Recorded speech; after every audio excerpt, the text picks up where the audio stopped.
Bonsoir à tous, ravi de vous retrouver. Voici les titres de ce jeudi 1er août. Le prince Albert II célèbre les 100 ans de la médaille d'or de son grand-père Jack Kelly aux Jeux de Paris. Une cérémonie était organisée aujourd'hui au stade nautique de Vaires-sur-Marne. Nous y étions. J-1 pour le judoka Marvin Gado. Le monégasque défiera un Cubain pour le premier match de ses premiers Jeux. Ce sera dans la catégorie des plus de 100 kg. Il s'est confié à Émilie Rousseau. Jusqu'à 31 degrés dans l'air et 38 ressentis, il a fait encore très chaud aujourd'hui. Comment vous protégez-vous? Nous sommes allés vous poser la question. Et puis bonne fête aux Suisses, c'est leur fête nationale aujourd'hui. Nous parlerons des derniers préparatifs de la soirée et de la place de la communauté suisse en principauté avec Sylvia Michler, vice-présidente du club suisse Monaco. Paris 1924, Paris 2024, il y a 100 ans, Jack Kelly remportait avec son cousin la médaille d'or du 2 de couple en aviron, son 3e titre olympique. Une réception était organisée en son honneur sur le site de Vaires-sur-Marne, en présence de son Altesse Sérénissime le Prince Albert II et de ses cousins américains. Le reportage d'Émilie Rousseau et Hugo Comasa. L'instant est symbolique, son Altesse Sérénissime le Prince Albert II remettant la médaille d'or au rameur roumain devenu champion olympique en 2 de couple. 100 ans auparavant, c'est son grand-père John B. Kelly, surnommé Jack Kelly, qui montait sur la première marche du podium avec Paul Costello dans la même discipline à une trentaine de kilomètres de là, à Argenteuil. C'était lors des Jeux de Paris 1924. John Kelly, c'était vraiment quelqu'un de... D'abord, c'était un athlète extraordinaire, mais c'était surtout quelqu'un qui avait, qui avait une belle vision de ce que devait être le monde, aussi grâce au sport. Et donc, j'étais vraiment très très heureux. Nous avons été très heureux de pouvoir lui rendre cet hommage aujourd'hui. La Fédération internationale des sociétés d'aviron a souhaité marquer cet anniversaire en organisant une réception au stade nautique de Vaires-sur-Marne, la même où se déroulent les épreuves olympiques. Un hommage a été rendu aux rameurs, à l'homme, à la légende qu'a été Jack Kelly, médaillé d'or à 3 reprises aux Jeux olympiques. Quand on regarde sa biographie, on ne peut être qu'impressionné. Et puis nous, on est très fiers dans notre sport d'avoir une légende de ce calibre. Thomas Bach, président du Comité international olympique, s'est associé à cet hommage, mais surtout une partie de la famille Kelly venue spécialement des États-Unis pour vivre ce moment aux côtés du prince, pour la plupart des cousins du souverain. Albert's so wonderful to include us all in this, but it is a special moment because it is a unique family that has had so many generations involved with the Olympics, and Albert continues that tradition on. It's very emotional to think about Pop being here in Paris in 1924, and to be back here again and watch such great racing and see the sport continue. It's all wonderful.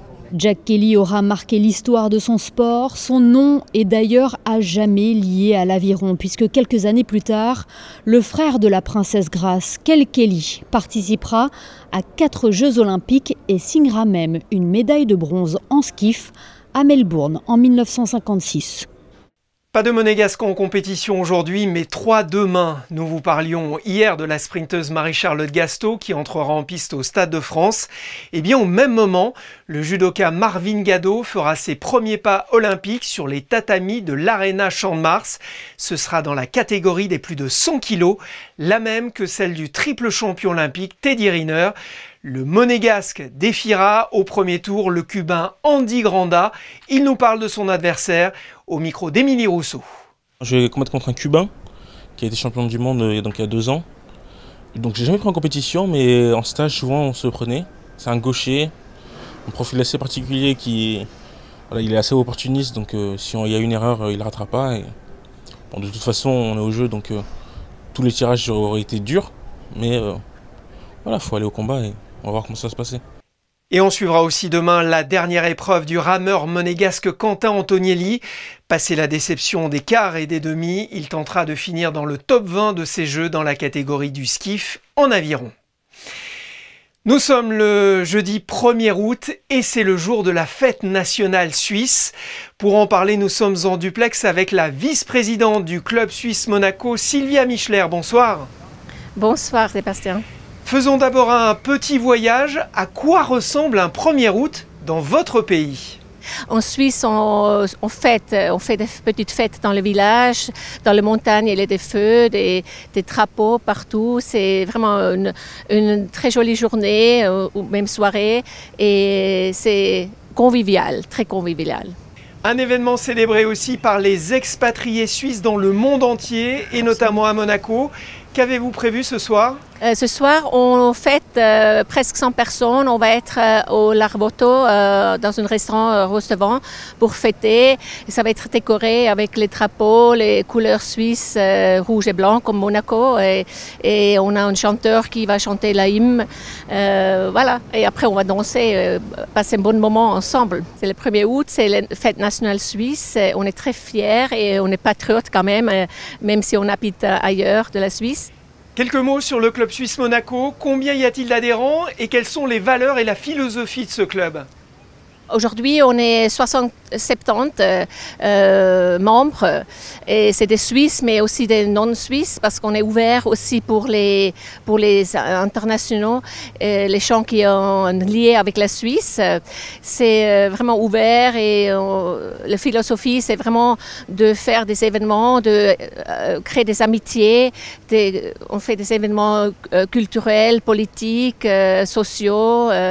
Voilà, c'est un peu de mettre ensemble les Suisses et les amis des Suisses pour passer un bon moment et c'est toujours un grand succès. Alors la communauté suisse est la 5e communauté étrangère à Monaco, derrière les communautés françaises, italiennes, britanniques et russes. Qu'est-ce qui attire vos compatriotes ? Mais d'abord, je pense que c'est quand même très similaire en Suisse, c'est la sécurité, c'est aussi le temps. Il fait toujours beau ici, ou souvent très beau ici, que c'est le problème en Suisse. Mais après, c'est clair, il y a beaucoup de gens suisses qui viennent ici pour le travail, ou aussi pour être retraités ici, de passer un moment voilà, dans la sécurité et dans un environnement très agréable. Et que dites-vous aux Suisses qui vous contactent et qui sont tentés de s'installer à Monaco ? D'abord, on dit bienvenue, c'est toujours sympa que les Suisses qui arrivent et on aide de s'installer s'il y a des soucis, des questions ou quelque chose pour arriver d'ici.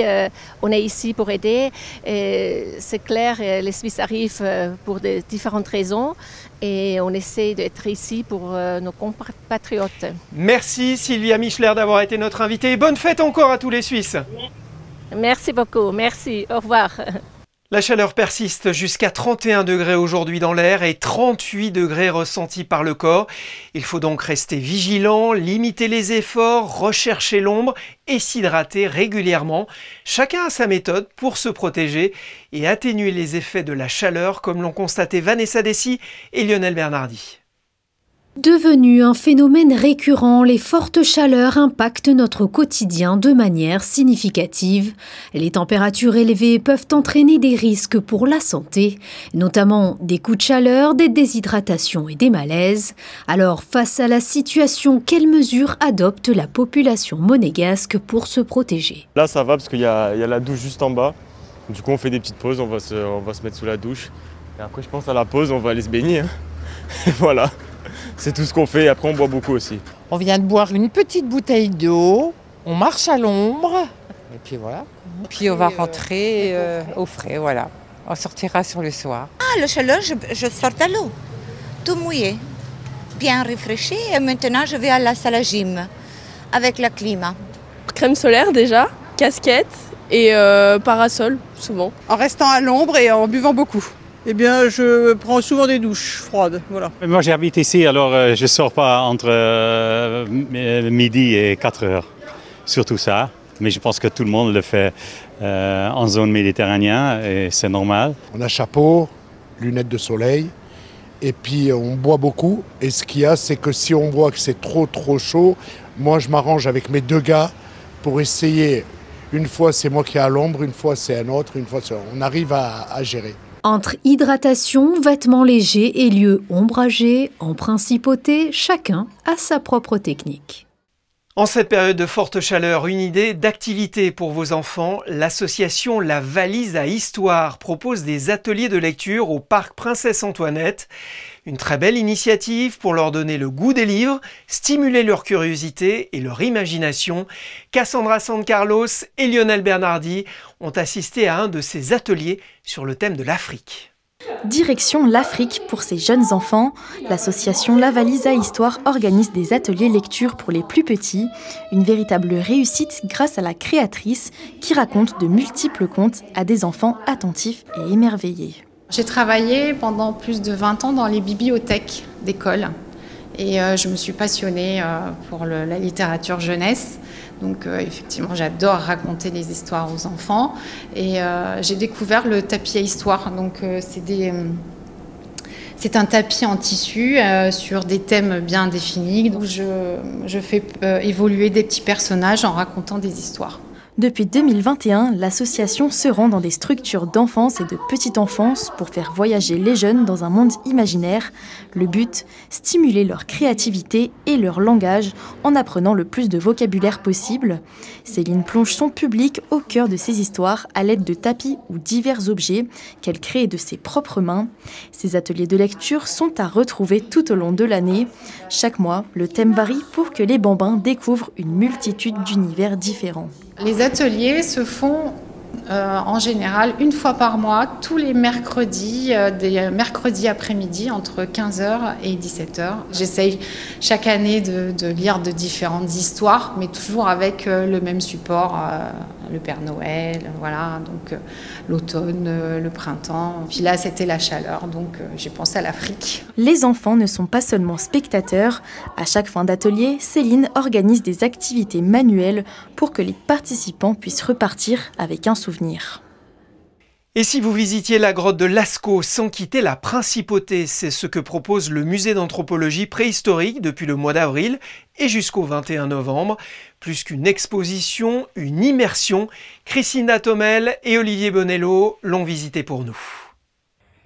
Une exposition itinérante qui a voyagé dans le monde entier puisqu'elle a parcouru pas moins de 18 pays et qui aujourd'hui a posé ses valises pour quelques mois en principauté au sein du musée d'anthropologie préhistorique. Bienvenue dans la grotte de Lascaux, cette grotte qui bouleversa l'art préhistorique mondial grâce à sa découverte en 1940 dans un petit village du sud-ouest de la France et qui marqua la mémoire de ses visiteurs, notamment grâce à ses centaines de figures animales peintes et gravées par des groupes humains il y a plus de 21 000 ans.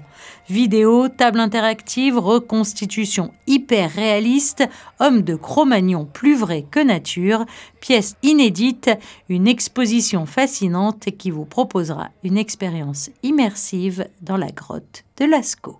On a la chance, grâce à deux partenaires du musée, le Musée national de préhistoire en Dordogne et l'Institut de paléontologie humaine à Paris, d'avoir l'occasion d'exposer les vrais objets qui ont été découverts dans la grotte de Lascaux, des vraies pièces archéologiques, des outils en silex, des colorants par exemple, des coquillages.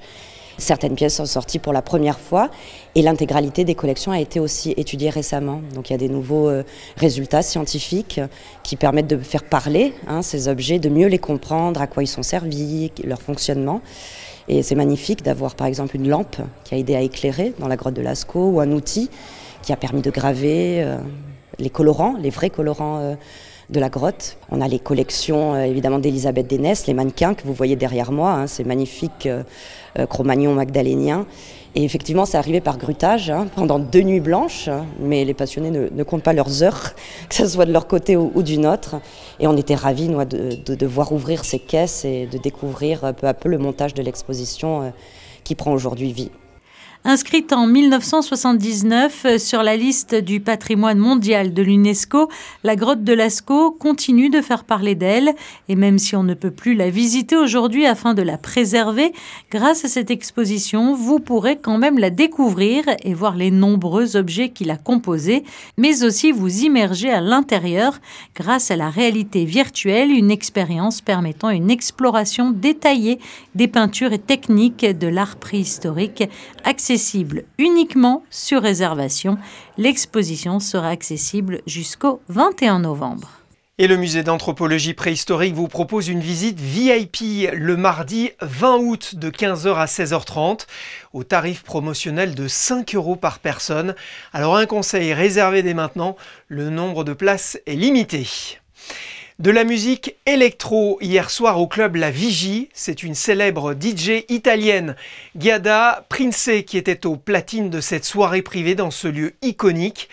Nos caméras ont pu filmer ce moment d'exception qui a vocation à se multiplier dans différents formats d'ici l'année prochaine, sous l'impulsion du président délégué du groupe Monte Carlo Société des Bains de Mer, Stéphane Valéry. 800 drones dans le ciel monégasque, un spectacle inédit et gratuit à ne pas rater au-dessus du port Hercule. Ce sera dans 8 jours, le vendredi 9 août à 22 h. Organisé par la mairie de Monaco, ce show d'une douzaine de minutes sera entièrement dédié aux Jeux Olympiques. 14 scènes évoquant les disciplines des athlètes monégasques et plusieurs symboles de Monaco. Une scénographie intégralement pensée pour l'occasion.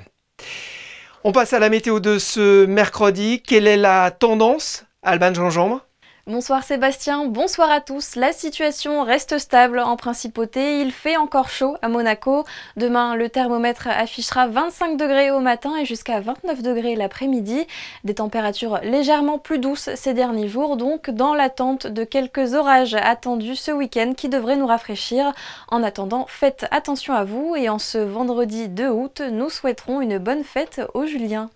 Merci Alban, on se quitte avec une compilation des plus beaux clichés des événements du mois de juillet, notamment sportifs et culturels, moment immortalisé par les photographes de la direction de la communication. Demain vous retrouverez Fabien Bonilla à 19 h. Excellente soirée sur Monaco Info.